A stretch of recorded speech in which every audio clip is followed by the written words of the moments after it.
ioEther. I got this.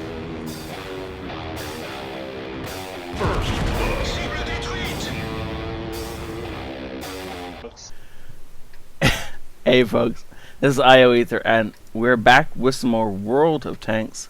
So as you can see, this is I-318 in his Hellcat. This is tier 6 game on ioEther.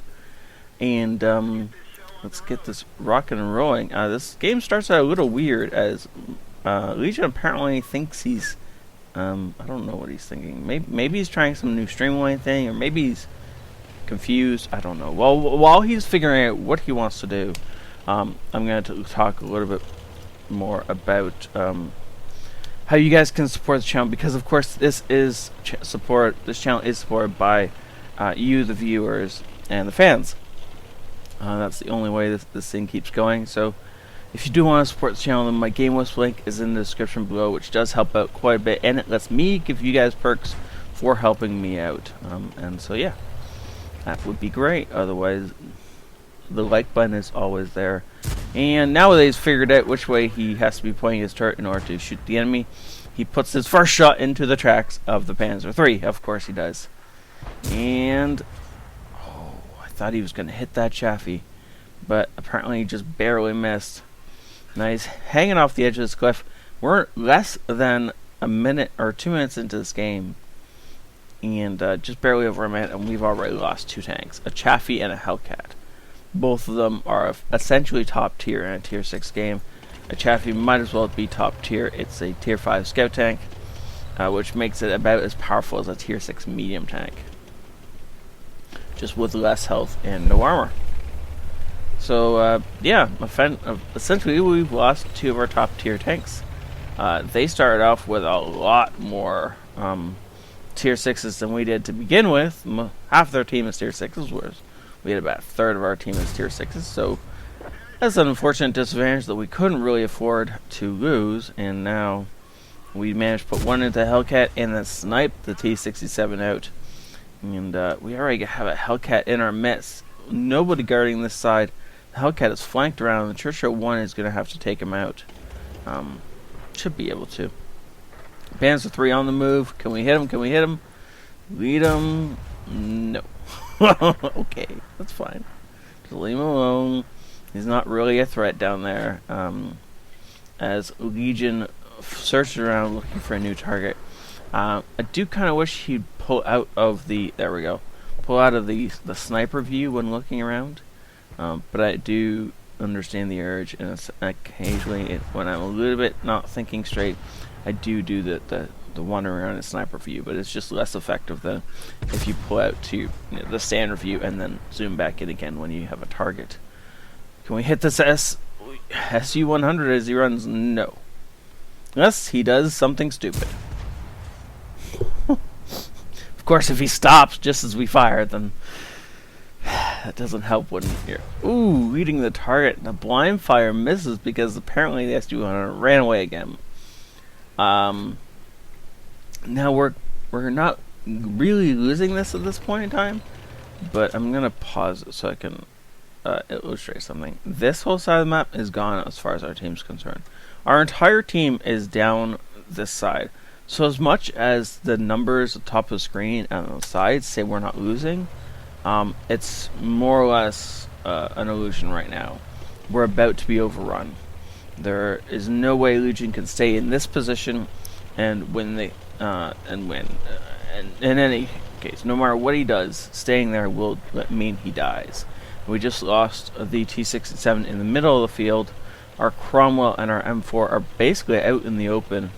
For all intents and purposes, there's going to be fire coming down from here on them, and they're not going to last very long unless they do something really, really crazy. They might take out this MA Cromwell in the meantime, though. Ooh, one shot from the SU-100 into the M4 takes him out, and now our Cromwell is about to die. We are losing tanks right and left now, though Legion has unfortunately not able to find the shot he wanted. Not able to get the shot onto the Jackson he wanted. We're about to lose our artillery as well, as there's a Covenanter circling it. Nobody knows where we are because camera writing is apparently good, or nope.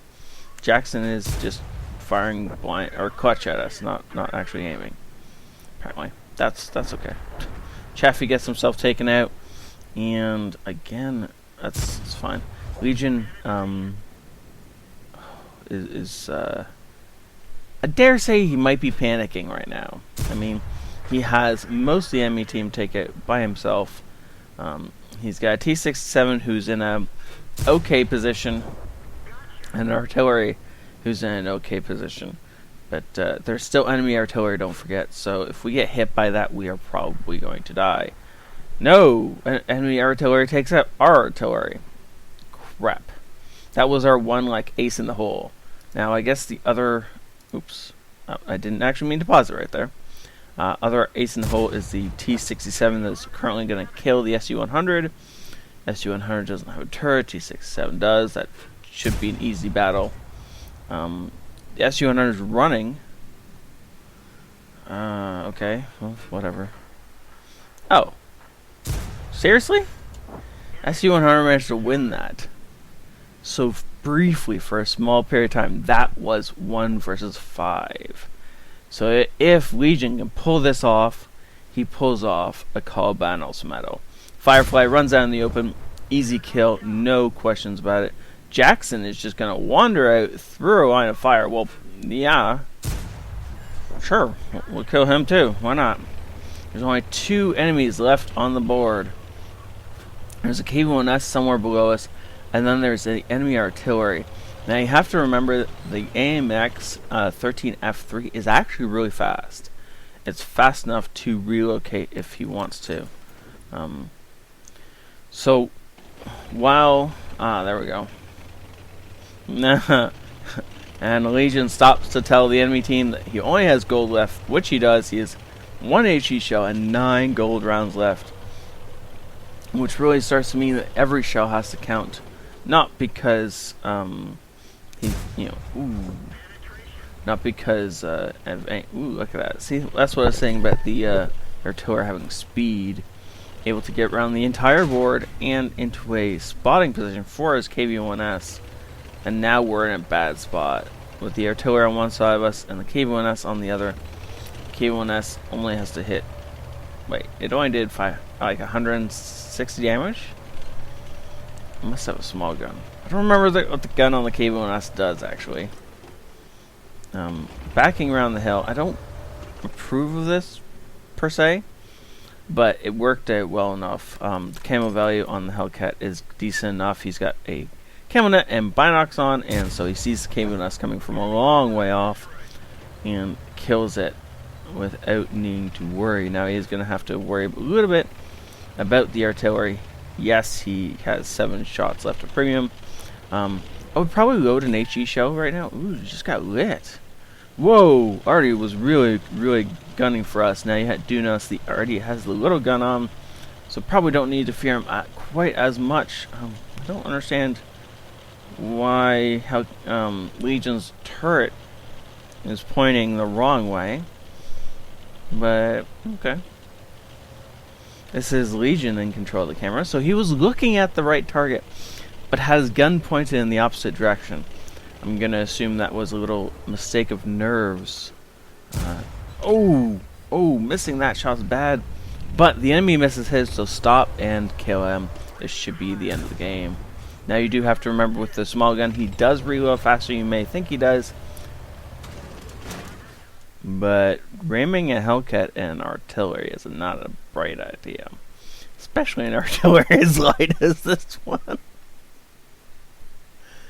Wow. Okay, well, this game definitely had its quirks, but it was a well-played, well-done game. And this, by the way, ladies and gentlemen, is how you use a Hellcat. Sit back from cover and snipe your heart out. Getting down to only 6 rounds of ammunition left, though, that must have really gotten Legion a little bit more nervous than he was hoping for when he started this game. Master Badge Ace Tanker Duelist Fire Perfect, the coveted Colobanos medal, and the prestigious High Caliber.